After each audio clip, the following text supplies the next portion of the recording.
सभी का जन्म हमारे माता पिता के कारण हुआ है और उनके जन्म का कारण उनके माता पिता ही थे। यही क्रम सृष्टि के आरंभ से ही चला आ रहा है। मृत्यु के बाद हम अपने पुरखों को पितृ की संख्या देते हैं। हिंदू धर्म में इन्हीं पितरों के लिए वर्ष में एक पक्ष निर्धारित किया है जिसे हम पितृ पक्ष कहते हैं या फिर कुछ लोग इसे श्राद्ध भी कहते हैं।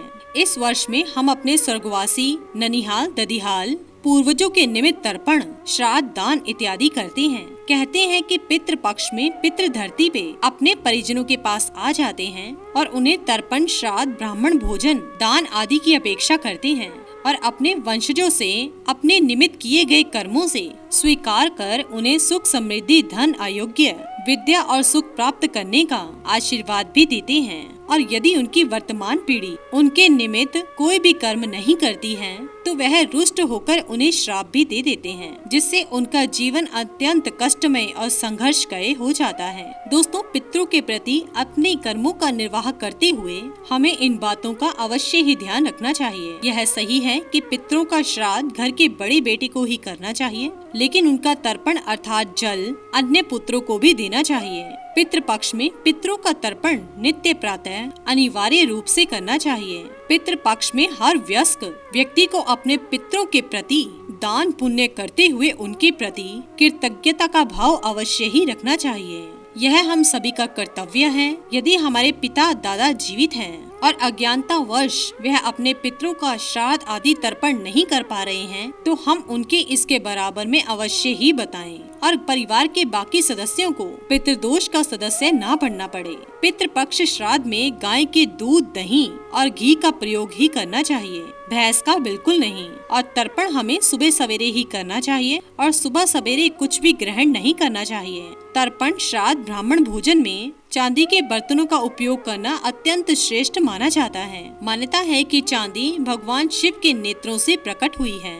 शास्त्रों के अनुसार तर्पण में चांदी के बर्तनों से जल देने से पितरों को अक्षय की प्राप्ति होती है और उनके पिंडदान और ब्राह्मण भोजन में भी चांदी के बर्तनों का उपयोग किया जाए तो वह अपने वंशजों से अति जल्द प्रसन्न हो जाते हैं और उन्हें अक्षय पुण्य की प्राप्ति भी होती है। सोने और चांदी के बर्तनों के अभाव में तांबे और कांसे के बर्तनों का प्रयोग भी किया जा सकता है, लेकिन पितृ तर्पण और श्राद्ध में लोहे के बर्तन का प्रयोग बिल्कुल भी नहीं करना चाहिए। पितरों के नित्य तर्पण में कुश, काले तिल, गाय का दूध, गंगा जल, तुलसी और दुर्वा का अवश्य ही प्रयोग करना चाहिए। शास्त्रों के अनुसार कुश तथा काला तिल भगवान विष्णु के शरीर से उत्पन्न हुए हैं।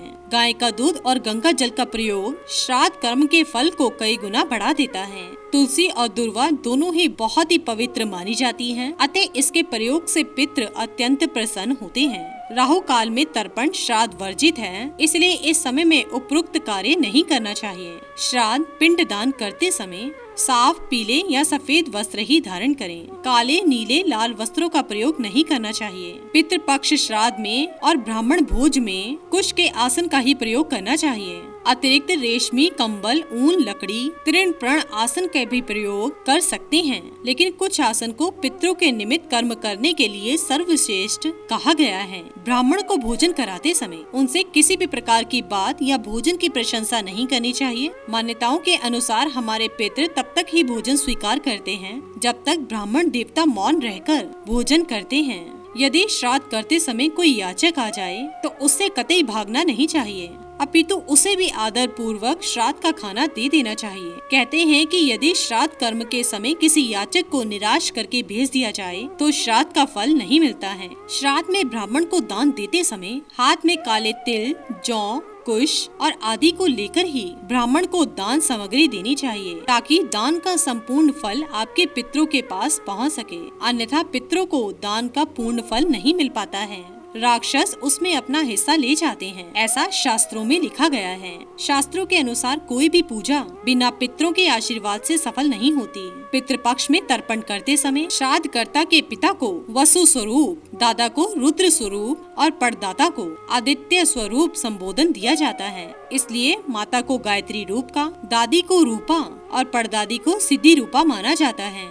ननिहाल पक्ष में नाना को अग्नि स्वरूप, परनाना को वरुण स्वरूप और वित्त परनाना को प्रजापति स्वरूप संबोधित किया जाता है। इसी तरह नानी को गंगा रूपा, परनानी को यमुना रूपा और वृद्ध परनानी को सरस्वती रूपा माना जाता है। श्राद्ध में प्रतिदिन इस मंत्र का उच्चारण अवश्य ही करें। इससे पितरों को परम संतुष्टि मिलती है तथा वो प्रसन्न होकर हमें अपना आशीर्वाद प्रदान करते हैं। और पितरों का अबोध मंत्र यह है: ओम ह्रीं श्रीं क्लीं स्वधाय देवे स्वाहा।